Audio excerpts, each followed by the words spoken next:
So, hello friends, welcome to my channel. Today I will be discussing about diarrhea. So, let's start. Introduction to diarrhea. And here, what is actually diarrhea according to Harrison? It's stool water content more than 200 ml in 24 hours. So,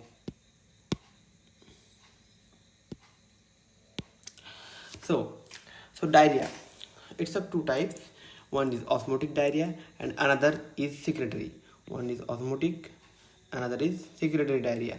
So what is osmotic diarrhea actually?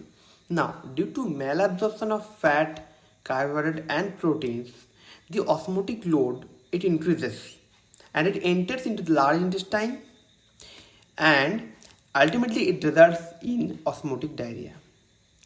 And now, what is secretory diarrhea? Secretory diarrhea is mainly caused by toxins and tumors. The toxin directly invades the epithelial cells of the large intestine and it causes secretions. Now, so if we eat less or we intake less, so there is a chance that it gets improved. So by intaking less food, the osmotic diarrhea can be improved. And in osmotic diarrhea, stool osmolar gap is more than 50 milliosmoles per kg, which indicates malabsorption. So it is very important feature here that more than 50 milliosmoles per kg, it indicates malabsorption. Further, on the other side, the stool osmolar gap is always within 25 milliosmoles per kg and it doesn't improve with fasting. Now, coming to the acute diarrhea and chronic diarrhea. If actually acute diarrhea is mostly due to infections. If it resolves within 14 days, then we can call it as acute. And if it stays more than 2 weeks or 14 days, then it will be categorized as chronic diarrhea. Now, what are the organisms involved? Let's check. So, the organisms involved. The viral diarrhea. So diarrhea can be caused by a virus also. And the most common cause of viral diarrhea in children is rotavirus. And the most common cause in adults, it's norovirus. Now, what are the risk factors? So, we all know that the risk factors are contaminated food and water. So, we should prevent ourselves from being intaking food and water which are contaminated. Now, what are the preventive measures that we should take to prevent diarrhea? Number 1, hand washing. Number 2, rotavirus vaccination. So we should all get vaccine against rotavirus. So why? Because we have seen that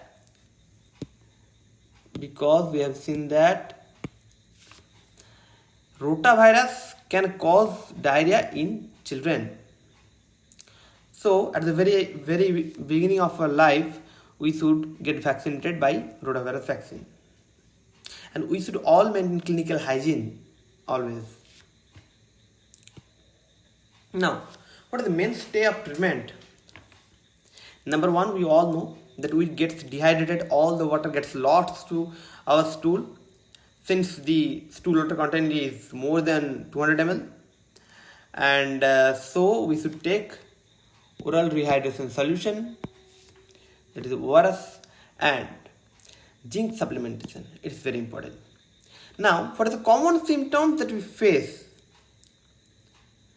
What are the common symptoms of diarrhea that we all can diagnose ourselves that yes, we are having diarrhea? Number 1, watery stool. Our stool will be liquid, viscid, this kind of. Actually, the normal texture of the stool gets lost. We will all feel stomach or abdominal cramps, nausea and vomiting, fever may come, and dehydration is the hallmark. It is very important. Dehydration is obvious and loss of appetite can also be seen. So here's a picture showing that common causes of sudden and chronic diarrhea. Sudden or acute diarrhea, that is number 1, food poisoning, that is very important, traveler's diarrhea, and stomach flu. What is the cause of this chronic diarrhea? Number 1 is celiac disease. Number 2, food intolerance and allergy. Number 3, milk soy protein intolerance. It can be also by IBS, that is irritable bowel syndrome. Now, moving to the next step. Now, Bristol stool chart. We all can assess by this chart that at the very early in the morning, we are seeing that we all have different kinds of different texture and different colors of stool, right? So let's see.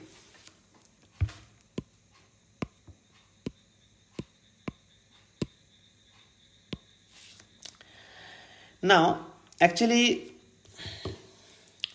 it can be categorized by the following chart. For type 1 and type 2, we can call that constipation predominant.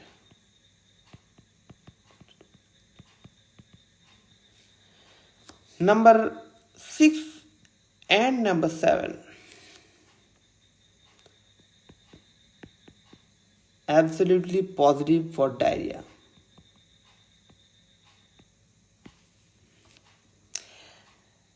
And number 3, 4 and 5, normal stool. Yes. So let's check the scenario. What happens?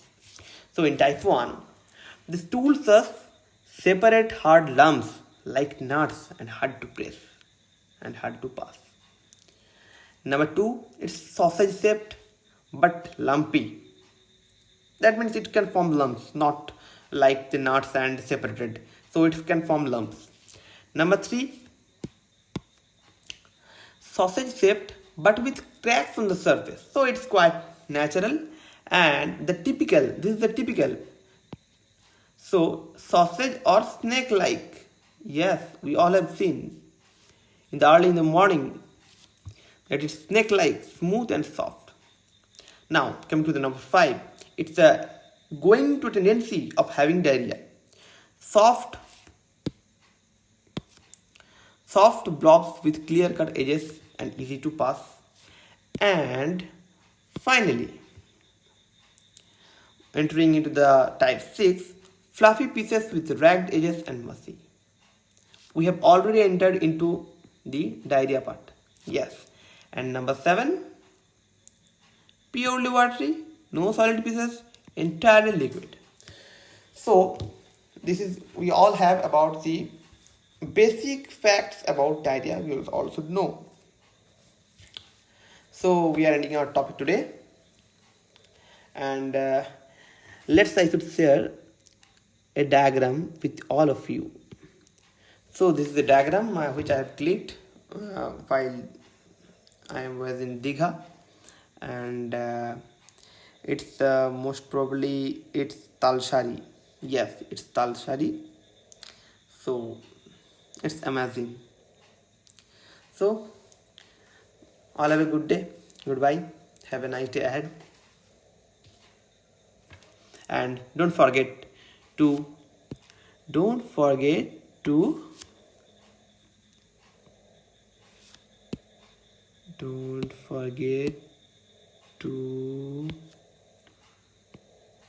subscribe,